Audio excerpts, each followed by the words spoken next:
Bapak, Ibu, dan saudara-saudara sekalian, salam sejahtera dalam Kristus Yesus saya sampaikan kepada kalian. Saya bersyukur kepada Tuhan dan juga berterima kasih kepada Pendeta Iwan Purnomo yang memberikan kakaknya ini kesempatan untuk menyampaikan firman Tuhan. Setelah merantau di mancanegara selama 40 tahun, saya jarang sekali memberitakan firman Tuhan dalam bahasa Indonesia. Oleh karena itu, kalau pada malam ini saya memakai istilah yang kurang tepat atau yang out of date, harap dimaafkan.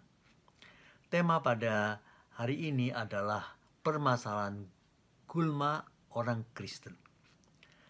Permasalahan itu berarti suatu masalah yang harus kita ketahui, kita gumuli, bahkan kalau bisa kita selesaikan. Tentang apa? Tentang gulma di dalam gereja. Gulma yang saya maksud adalah rumput liar pada umumnya dan khususnya lalang yang dibicarakan oleh Tuhan Yesus. Di dalam Injil Matius pasal 13, sekaligus Yesus memberikan 7 perumpamaan kerajaan surga. Dan di antaranya yaitu apa yang akan kita bahas, perumpamaan lalang dan gandum. Kalau ditanya, di manakah kerajaan surga? Mungkin saudara menjawab, oh kerajaan surga itu belum datang. Tunggu nanti kalau Yesus datang kedua kalinya. Betul, kerajaan surga belum tiba. Kita harus tunggu. Tapi di lain hal, Yesus mengatakan, kerajaan Allah itu ada di antara kamu. Jadi orang yang berdosa itu bertobat, berpaling kepada Kristus. Kristus menjadi Tuhan dalam kehidupannya. Itulah mencicipi kebahagiaan kerajaan surga. Dan kalau orang Kristen itu mengabarkan Injil, berarti kita expand the territory of the kingdom. Teolog yang terkenal John Lett mengatakan, kerajaan surga itu adalah already but not yet. Bingung ya? Sudah ada, sudah datang tapi belum. Dia mengatakan itu satu overlap dari dua masa. Masanya akan datang dan masa kini tentang kerajaan surga itu. Jadi reality atau realitas yang wujud tentang kerajaan surga belum datang. Tapi saudara sekalian, di mana orang Kristen berada, di sanalah teritori dari kerajaan surga. Sebab Tuhan bertahta dalam kehidupannya. Oleh karena itu doa Bapa kami mengatakan, datanglah kerajaanmu, jadilah kehendakmu di atas bumi seperti di surga. Kita masuk dalam ayat Matius pasal 13 ayat yang ke-26. Ayat yang ke-24. Hal kerajaan surga itu seumpama orang menabur benih yang baik di ladangnya. Ya, ini permulaan dari perumpamaan lalang dan gandum. Kerajaan surga itu seperti orang menabur benih yang baik. Siapakah orang itu? Dalam ayat yang ke-37, Yesus mengatakan adalah anak manusia, the son of man.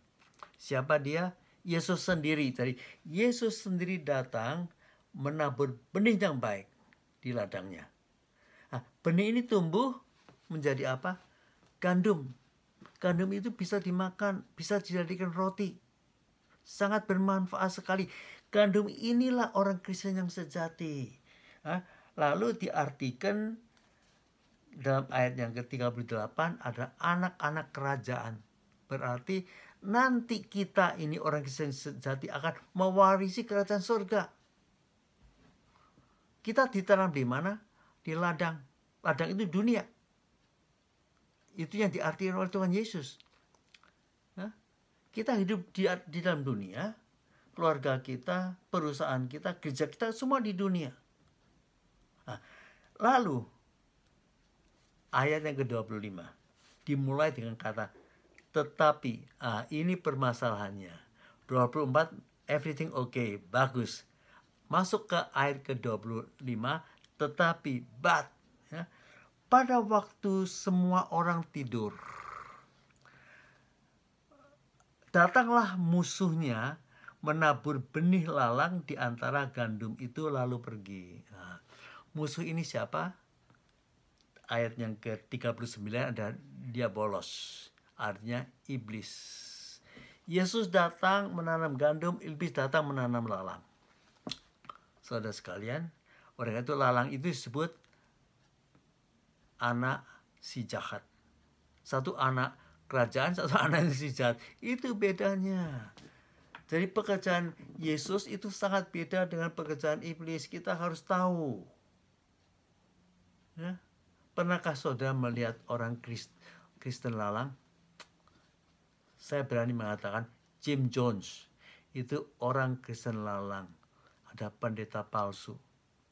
Sebab sesuai dengan apa yang dibicarakan oleh Yohanes pasal 10. Iblis datang itu untuk mencuri, memusnahkan, dan membunuh. Berapa orang yang dibunuh oleh Jim Jones? Dia telah berhasil membawa jemaatnya sebanyak 918 orang, hampir 1000 termasuk anak-anak kecil. Semua bunuh diri, semua binasa. Itu pekerjaan iblis. Tapi anak manusia datang memberikan hidup, bahkan hidup yang berlimpah. Kita lihat. Hudson Taylor. Gandum yang ditanam di China telah mendirikan China Inland Mission. Berapa orang yang diselamatkan? Banyak sekali. Kita lihat William Carey. Gandum yang ditanam di India telah menyelamatkan beribu-ribu orang India. Kita lihat David Livingstone. Gandum yang ditanam di Afrika. Oh, dia mencintai Afrika. Dia telah menyelamatkan jumlah yang tidak dapat dihitung, saudara sekalian. Kita harus sanggup membedakan. Lalu kita masuk ayat yang ke-26. Ketika gandum itu bertumbuh dan mulai berbulir, nampaklah juga lalangnya itu. Dari mula-mula sangat mirip sekali, tidak dapat dibedakan. Kalau Kristen gandum itu berdoa, Kristen lalang pun bisa berdoa. Kalau Kristen gandum itu melayani, lalang pun bisa melayani. Tidak ada bedanya seolah-olah. Tapi begitu mereka mulai bertumbuh, dipakai oleh iblis menjadi alatnya, lalang itu. Lalu terlihat satu membangun, satu memusnahkan. Saudara sekalian, ayat yang ke-27, maka datanglah hamba-hamba dari pemilik ladang itu berkata, bukankah benih yang baik yang kamu tabur? Tapi mengapa sekarang tumbuh lalang? Mereka bingung mereka. Mengapa gandum itu kok bisa tumbuh menjadi lalang? Tapi pemiliknya tahu, mengatakan seorang musuh yang melakukannya. Saudara sekalian, sebagai pekerja Tuhan kita harus mengetahui hal ini. Kita dapat membedakan siasat iblis yang berbeda dengan metode orang Kristen melayani. Di dalam Matius pasal 4, Yesus dicobai di padang gurun oleh iblis. Kita coba lihat 3 muslihat iblis. Yang pertama, tatkala Yesus lapar, iblis datang, kalau kamu anak Allah, jika kamu anak Allah, perintahkanlah batu menjadi roti. Ini pragmatisme. Kalau lapar, cari makanan. Kalau haus, cari minuman. Nggak ada salahnya. Tapi logikanya yang salah. Jadi, anak Allah itu dinyatakan dengan suatu syarat, bisakah merubah batu menjadi roti? Kita lihat logikanya sama terjadi dalam gereja. Orang Kristen sakit, minta kesembuhan, boleh, baik, harus. Tanya, mengapa kamu berdoa? Ya saya ini percaya Tuhan itu Maha Kuasa dan Maha Kasih. Dia Maha Kuasa, dia itu sanggup menyembuhkan. Dia Maha Kasih dan dia rela menyembuhkan, mau menyembuhkan. Tapi kalau pada suatu hari ternyata ternyata penyakitnya itu tidak sembuh, lalu bagaimana? Iblis datang, suruh dia pilih dua option. Option yang pertama, Tuhan itu maha kasih tapi tidak maha kuasa. Dia mau menyembuhkan tapi tidak bisa. Atau opsi yang kedua, Tuhan itu maha kuasa tapi tidak maha kasih. Ya, dia bisa menyembuhkan tapi dia tidak mau menyembuhkan. Pilih salah satu.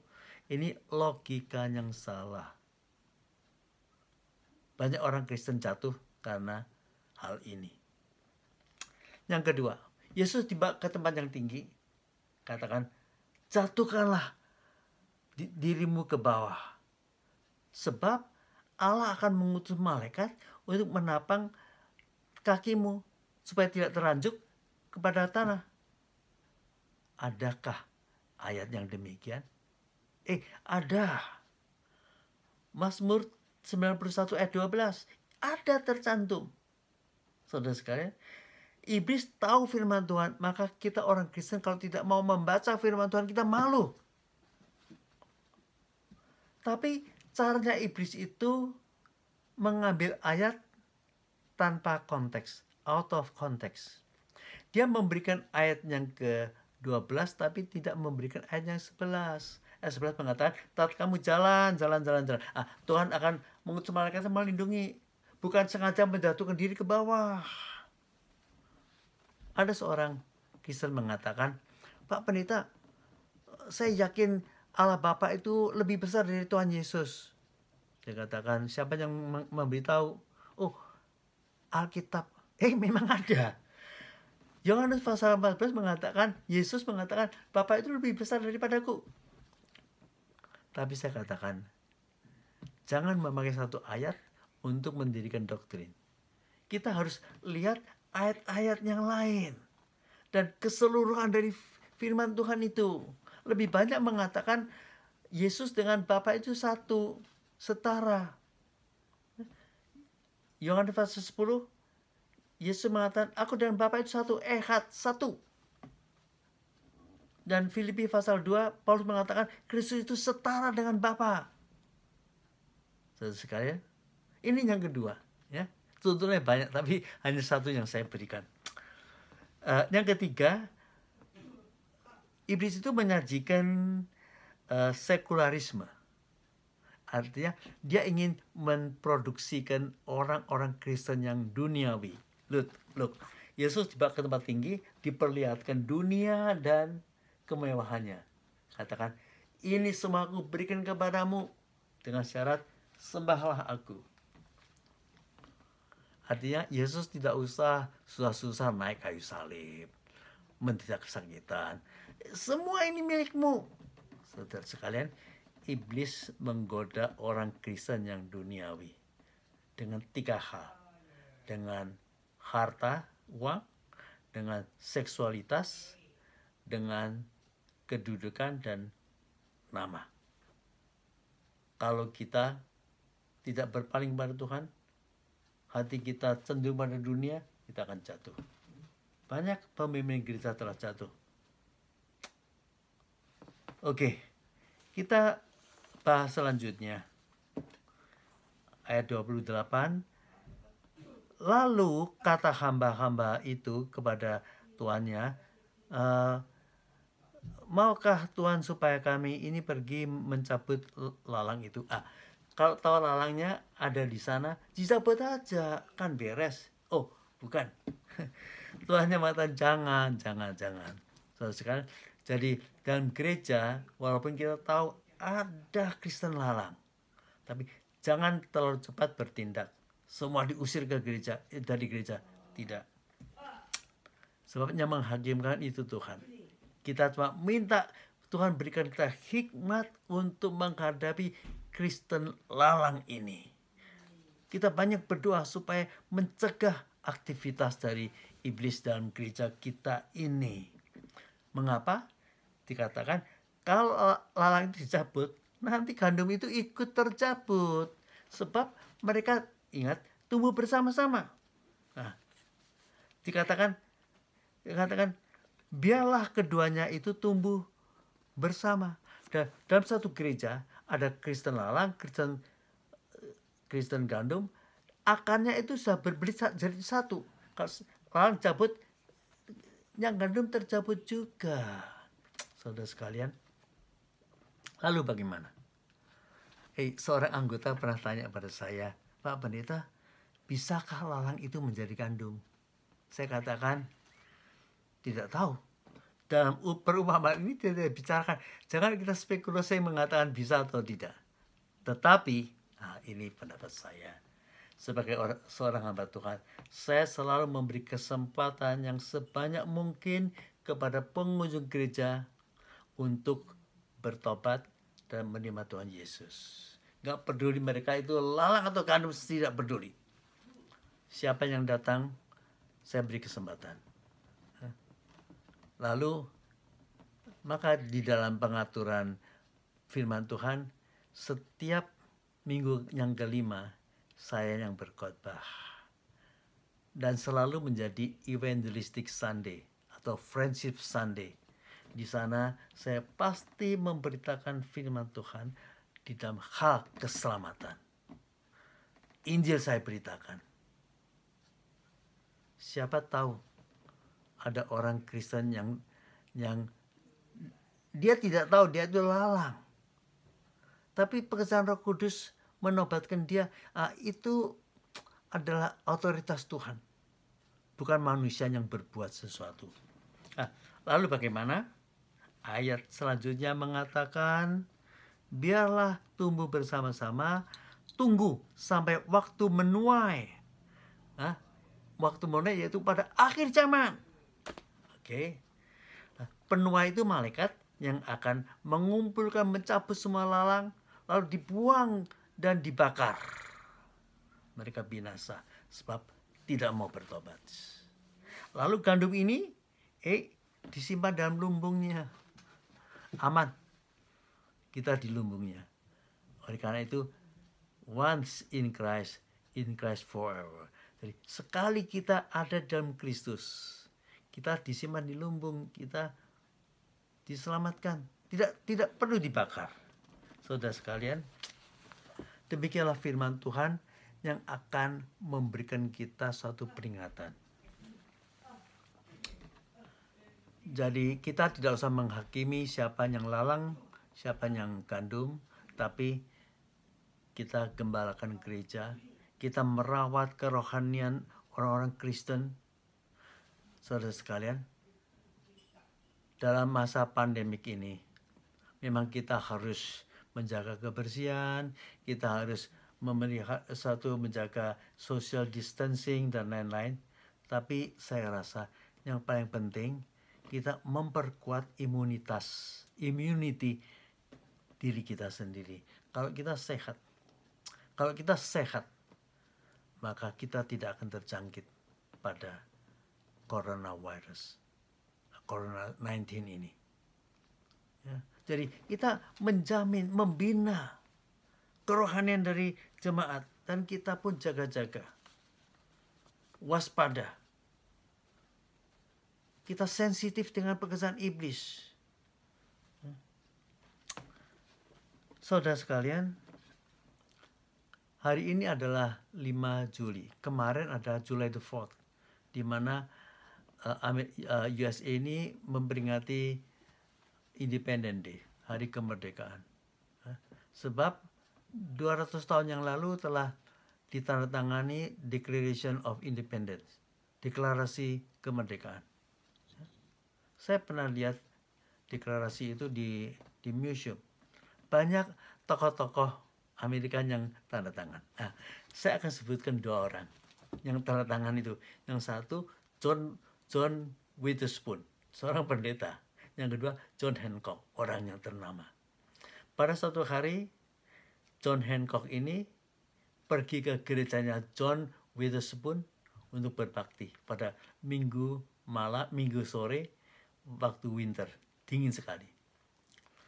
Setelah khotbah ditanya oleh nyonyanya John Hancock, bagaimana khotbah tadi? Biasa aja. Memang temanya itu biasa. Jesus is the door. Yesus itu pintu. Itu bukan suatu pembicaraan yang dalam. Yesus pintu, biasa saya tahu pintu itu apa. Ya, mereka pulang. Dingin, gelap. Sampainya di rumah, John Hancock ini membuka pintunya. Dia mengatakan, I see. Istrinya, of course you see. Tentu kamu melihat, sebab di luar gelap, di dalam hangat dan terang. Tapi John Hancock mengatakan, I see itu I understand. Saya sekarang baru tahu mengerti. I understand, I see. Mengapa? Saya tahu khotbah tadi itu Yesus pintu itu penting. Ya, pintu ini ada pintu ke surga. Kerajaan surga kita harus melalui Tuhan Yesus. I am the way, the truth, and the life. No one come to the Father except by me. Saudara sekalian, pada waktu itu dia masuk ke rumah. Beda. Di luar sama di dalam beda sekali. Saudara sekalian, marilah kita mengambil suatu keputusan. Kalau saudara masih di luar pintu, saudara di gereja, saya tidak mengatakan saudara ini lalang atau gandum. Saudara berada di dalam gereja, tapi saudara belum memasuki pintu keselamatan ini. Baiklah pada petang ini, pada saat ini, saudara berdoa, Tuhan, aku mau terima Engkau sebagai juru selamat. Aku mau memasuki pintu ini. Seperti John Hancock itu. Tadinya dia seolah tidak mengabaikan John Witherspoon yang khotbah. Begitu dia masuk, melihat rumahnya yang hangat dan terang. Ada bedanya di luar dan di dalam. Lalu dia berkata, oh Jesus, I want to get in. Saya mau masuk. Dan diselamatkan pada waktu itu. Saudara sekalian, kiranya Tuhan memberkati. Jangan di antara kita adalah lalang tapi tidak diketahui. Nanti kalau sampai pada akhir zaman, sudah terlambat.